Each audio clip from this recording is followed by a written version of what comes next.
team that eventually wound up wildly successful. And I'll just give you the highlights on that. When we formed this team to address the way Shell in the Gulf of Mexico was managing crane and lifting operations, supply boats come up alongside an offshore platform, a crane picks up and puts on deck, guys move it around.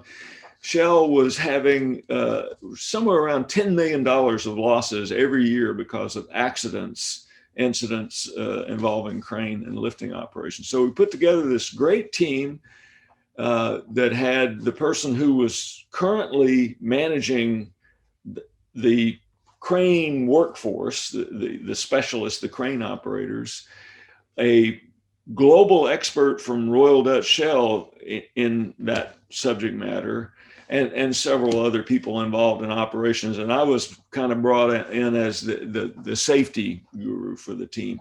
And the international expert on the team started having some serious clashes with some of the operational people. This person brought in from outside the Gulf of Mexico, from Royal Dutch Shell, was a very, okay, this is what we need to do, let's go do it kind of person, not wanting to beat around the bush or have a lot of discussion to get people brought on board. And in some of the meetings, he was having some angry confrontations with people that we really needed to have committed to what we were telling them they needed to do. And if they've left the meeting thinking, well, I'm not going to do it just because that guy told me, he just made me mad. He didn't really inspire me to want to do anything different. And I had coaching from your team, Learning as Leadership. Laura Gates advised me, sit down and talk with him about what is it that he wants to be doing ultimately in life, bring it back down in time to what does he want to get out of this assignment that satisfies his own needs. So I made the meeting, when I sat down to talk to him, he thought I was going to talk solely about, why are we having fights in these meetings about the things we need to do to make crane and lifting operations safer. And instead I was talking about what are his personal goals.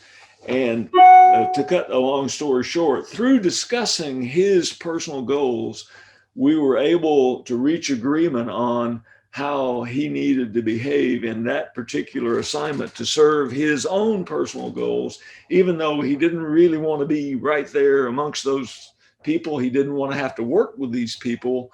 The discussion enabled him to see how, despite all that, his own long-term personal goals, even his short-term personal goals, were best served by moderating his behavior a little bit. And he changed. And in the same process, by the way, I learned something that he was lacking from me that I was able to do later. And that is he was a by the book kind of person, and he expected lots of structure for we're here and we're going to go there. Tell me what's going to happen here, every step of the way. Milestones and measurements and feedback, he wanted to see that, and he wanted to see regular reports on that. So rather than doing it kind of on the fly and by ear, we started writing it all down, and that helped him do what I wanted him to do as well. So I guess the moral of that story is in all cases where people are resistant to change and they don't feel passionate about the hard work you want them to do, it's sometimes helpful at least to talk about, well, what is it that you really enjoy, and see if you can find some way that they can find a path to what they really want through what they have, the task they have in front of them.